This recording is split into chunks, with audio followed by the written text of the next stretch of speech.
Pyritkö toimimaan päätoimisena kirjailijana? En itse asiassa.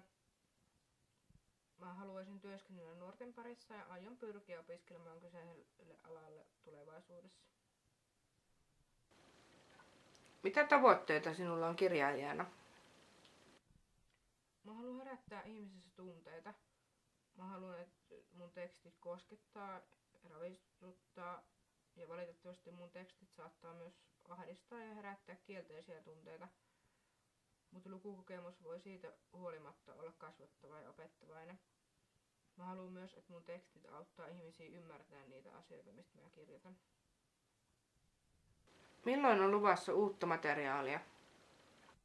Uutta matskua syntyy koko ajan ja mä julkaisen sitä jatkuvasti blogin muodossa. Mut uuden kirjan syntymiseen menee vielä tovi. Mut sekin on luvassa tulevaisuudessa. Tarkemmin mä en osaa siitä vielä sanoa. Mitä teet silloin, kun et kirjoita? Mä vietän tosi paljon aikaa tietokoneella. Mä teen graafisen alan töitä Runarukka-nimisessä yrityksessä.